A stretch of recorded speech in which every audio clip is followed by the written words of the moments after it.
Okay, so I'm just going to go through a feature that I teach on the Digital Literacy Skills course for small businesses. It's actually using MailChimp, which is a customer relationship management tool that we teach them to use. It does have a free version. This one that I'm using here is actually the upgraded paid version. And what it allows you to do is it allows you to send what's called onboarding series of emails. And it's a way to engage customers, clients, trainees, students, that sort of thing in your course, or they've just purchased a product and they need to learn how to use it to the full of its capacity, or so they get the most value out of it there as well. So when we go down, what it is it sends out a series of emails. So this one, the first one sends out, which is a welcome email to the course, and I can take you through, or you can sign up and you can log on online and you can sign up for free and you can get all these emails. So I won't go through and open them up there for you. You can go and look on the website there, and you can go along and you can do the 7-day startup challenge and just sign up on the website there too. Alright, so back to the video. Now the first one is basically a welcome to the course, and it says, well, the first question is, well, what do I do now I've signed up?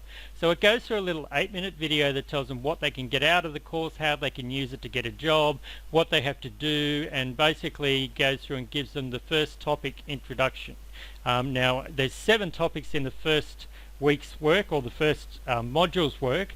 If they're on the 14-week program, they do 1 module a week. If they're on the 8-week accelerated program, they do 2 modules in the first week. So it's around about 2.5 hours work, or 2.5 hours study. So what we're doing is we're splitting it up into, over the 7 days, they're going to do that there as well.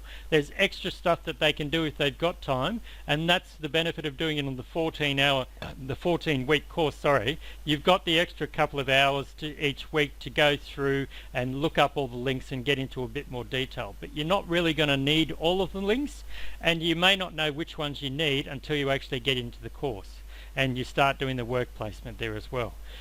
Different job roles, different things like that. So that's the first video. It basically says, look, just sit there, go through and read it, and then you've got to do a quiz at the end of the topics.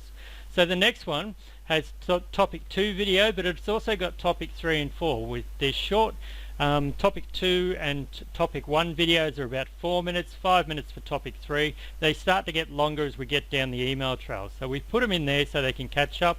This one we've put the 3rd email, the 4th and the 5th. So they catch up there as well. So they go through it. It's around about 20 minutes worth of videos.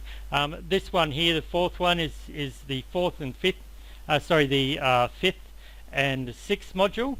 And then the 5th one is basically a 20-minute video which sums it all off and puts it all together. And it's about email trends on social media. So it's probably a little bit more interesting to talk them through it. But it's all basically just talking them through the website. So it's not a PowerPoint presentation. It's basically sitting and talking them through the website, which they see that they can go on there and log on to click some links. So this is for people that haven't signed up for the course at the moment, but every one of these emails has got a sign up link that they can do. They can actually log on to the course and actually get access to the website. So it's part of a lead generation tool. It's not just for existing customers, but it's a good way to engage students when they first get off, because you actually get to see things like if you've got case studies. We've got 4 case studies there. We can actually see whether or not that they've clicked on all of the 4 case studies, or if they've just opened the email and read it and gone, okay, well, I'm not going to bother opening it up. What's going to happen then is when they attempt the quiz, you might find that the answers that they have in the quiz are a bit light on, and you're not going to pass them. You're not going to open up the next unit. So that's when you would say, hey, why don't you go back and you open up this email here, go back to that and open up the case studies and have a look at them, because you'll have feedback, and you can even say in the feedback, or when you grade the quiz, hey, looks like you haven't read the case studies. I suggest you go back and read the case studies, and you might be able to provide better answers for the quiz to show us what you've learned. Now the thing with this one is, this last one that focuses specifically on getting them to do the quiz is only for people that haven't opened this previous email. So it's not, if people open email 6, they're more than likely they're going to be keen. If they clicked on the links, they're probably going to do the quiz. We're going to see that they've done that.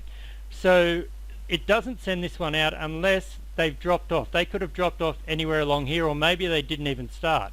So this one sends it to them, and it's basically like, look, if to do the quiz you need to sign up. So it's basically getting back to them. But if they get this one and they don't engage, or they don't open it, this is where I would be doing things like, you could say, you could give them a call, or you could contact them on Facebook, or another way that you might have contact with them, and you can basically say, hey, maybe it went through to the spam filter. Give them some outs and this sort of thing. Don't just assume that they weren't interested.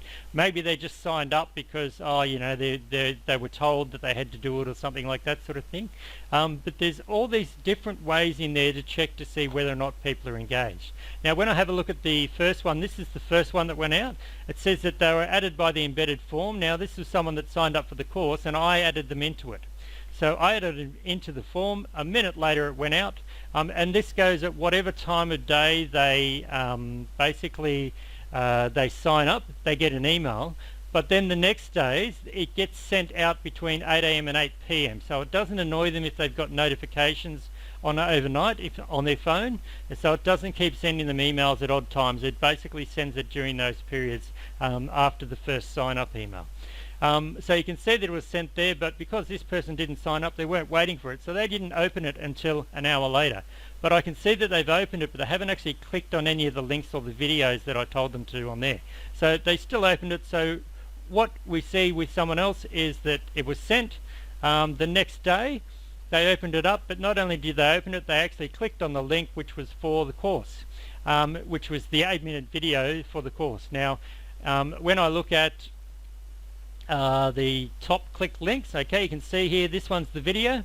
Okay, now the other ones, they haven't been clicked, but these are the other links they could. This is where you get a list of each person, how many links that they clicked, and this sort of thing. And this is a really good way to find out whether or not people are actually interested in it, customers are interested. If they don't click on the links, then you need to go back to probably social media and talk to them and talk to your customers, find out what they are interested in, and that's what you send out in your emails or your newsletters and that sort of thing to people, so that it's relevant.